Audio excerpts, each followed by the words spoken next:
was 10 till 8 when I noticed it had started raining. Great! I grabbed my raincoat from the front closet, zipped it all the way up, and stepped outside. I was greeted by a misty darkness. The light was out on the front of my building, but the streetlights reflected off rain-soaked pavement that rippled into the night, bouncing around the soft warmth of headlights and the cool gleaming neons of the shop at the corner. 8 p.m. A few cars drove by. One stopped briefly, a rideshare, but it was quickly greeted by a girl in platform heels who ran giggling from her apartment next door, holding her purse above her head to keep her hair from getting wet. 8:05. Nothing but me and the rain. The voice on the other end of the line had sounded a bit arcane, but not insincere. Still, maybe I was being put on. I decided I would give it a few more minutes. 8:07. Now I had decided that I was an idiot, and a gullible one at that. I shuffled back to the door of my building, put the key into the lock, and was mentally already crawling into my bed when I heard a car pull up behind me and stop. I turned around. It was a deep, wine red town car. The license plate read HE11G8. The windows were tinted dark as midnight, and I approached the car. The passenger side window screeched open, but only enough to let a wisp of cigar smoke dance out into the night. Then a deep voice shot out from the crack in the window. "If you're going to the pet shop, get in." This was not the voice from the phone. This one was rough. The voice on the phone was more refined. It had a sort of charming manner to it, even while giving the impression of boredom. It sounded like a warm fire and good scotch. This one was not. This one sounded like it had too many late nights at the same smoke-filled bar. I heard the click of the back doors unlock, and I'm not sure whether it was out of curiosity or desperation, but I reached out, opened the door, and got in. Surprisingly, the car didn't smell overwhelmingly of cigar smoke, but that's probably because the partition was up and it was even darker than the windows. Curiously, the windows were tinted both inside and out, so I had no idea where we were going. That's when I started to get a little nervous. The ride was short, about 15 minutes or so, and the driver never said another word. Then the car stopped, the doors unlocked, and I stepped outside. That's when I got really nervous. No sooner had I shut the door behind me than the driver sped off into the night, leaving me standing there alone in the rain in an unfamiliar and desolate industrial section of town. 2 streetlights, a dumpster, and what appeared to be an auto scrapyard flanked the brick warehouse that stood before me. A light was glowing above the entrance, but it had a red bulb that cloaked the thick steel door of the building in an ominous air. The large section of factory windows along the front had sections punched out, like a smile with missing teeth, and from what I could tell, there wasn't a single light on inside. It looked completely abandoned. I scanned up and down the block. This has to be it, so I opened the door and walked in. I was greeted by a hallway, long and narrow, dimly lit by buzzing fluorescence overhead. At the end of the hall was a red door, and on the door, in a familiar cursive handwriting, were these words: "Mr. Belial's Emporium of Fowl and Exotic Creatures." As I was about to knock, the door opened.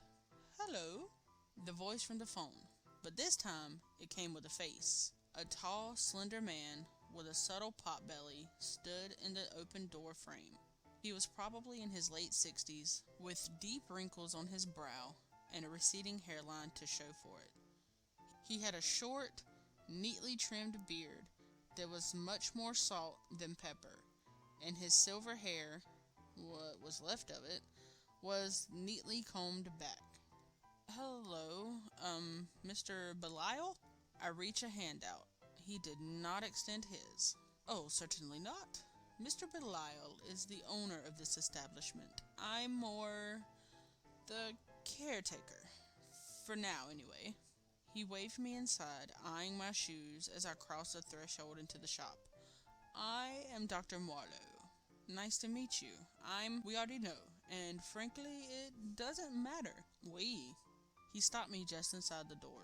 "Assuming tonight goes without incident, you could expect to be picked up every night at 8 p.m., with the exception of Sundays, which you have off, and every Friday the 13th. Dr. Marlowe draws a breath as if to elaborate, but pauses instead. "We are always closed on Friday the 13th. He looks at me suspiciously, then resumes. "You will be dropped off at your place of residence every morning at 6 a.m. When you get in the car to return home, your wages will be waiting for you. You will be paid, in cash, $70 per hour. Losses come out of your wages, and the company is not liable for any harm that may come to you during your shift or otherwise as a result of taking this position. Do you understand?" Yes," I stammered. "Good." With that, I was led into the shop, which wasn't an abandoned warehouse at all. In fact, it was rather nice. It had the feel of an old university library or a hunt club. I dried the bottom of my shoes on the welcome mat that was outside the door. It read, "Hello," in Gothic script. Dr. Marlowe looked down at my shoes again and grumbled. I looked down at my shoes too, trying to figure out what was wrong with them. Then I noticed his shoes. Big, thick, leather boots in a rich oxblood red. "You said closed-toed, so..." I shrugged. "They'll do, but I recommend using your first payment to buy steel-toed boots." Just inside the entrance was a hat stand. A raincoat that I presumed to belong to Dr. Marlowe hung on the rack. A couple of umbrellas leaned against the wall in the corner, and a few feet to their left was a large executive desk. The shop was not particularly well lit, but an antique banker's lamp splashed a warm glow upon the top of the desk, reflected in the metal of an old cash register that I assumed was there for more aesthetic reasons than functional ones. "Hang your coat and join me at the desk." He gestured to the rack. I hung my coat on the rack next to his and made my way over to the front desk. It was bigger than I'd given it credit for, and older too. In the darkness of the front of the shop, it was easy to miss the details, but up close, it was spectacular. It was hand-carved oak and very intricate. At the corners, serpents read intertwined up sculptured columns as if they were supporting the entire thing themselves. It had 5 drawers, 2 large ones on either side, and 1 long, slender drawer across the top middle. Each drawer had a tangle of vines carved into it, with a mythical-looking face at the center of it as its drawer pull. The face appeared to belong to an old man with a strong nose, furrowed brow, and a mustache that looked more like the fauna around him than actual hair. Each drawer also had a keyhole. "The drawers are all locked. Do not try to open them," Dr. Marlowe droned, as if reading my thoughts. "Please, look here." He dropped a stack of papers on the desk in front of me. "You'll need to sign it. It is your contract, liability waiver, and a general set of guidelines for running the Emporium should anything unusual occur. You'll get your own copy. Don't worry." "Shouldn't I read it first?" I began to flip through the pages as he handed me a pen. "If you must." As if anyone reads the terms and conditions anymore. Plus $70 an hour? My old job was awful and only paid $15 an hour. Anyway, there's a saying for people like me in times like this: beggars can't be choosers. I didn't want to sign completely blind though, so I quickly scanned a few pages. All the language around the shop was incredibly vague, and the only specifics were incredibly odd. They pertained mostly to one of 2 things: various potential injuries that, quite honestly, sounded completely made up, or This is the really weird one. My soul. Again, none of the scenarios in here seemed at all plausible, so I didn't really see the harm. This entire thing was so obscure, I figured it was part of the shtick. The weird number, the strange car, the mysterious Dr. Marlowe, even the gothic script welcome mat. It all fit together so neatly. I don't know who Mr. Belial is, but he clearly has luxurious taste and a peculiar sense of humor. I eyed Dr. Marlowe as I signed on the line, then slid the stack of papers over to him. "Excellent," he cooed before separating the guidelines from the stack and sliding them back to me. "You'll want to memorize those," he said while making his way to the coat rack. He grabbed his jacket, a dark gray trench coat, and put an arm through the sleeve. Wait, where are you going?" I sputtered. "Home. Where else?"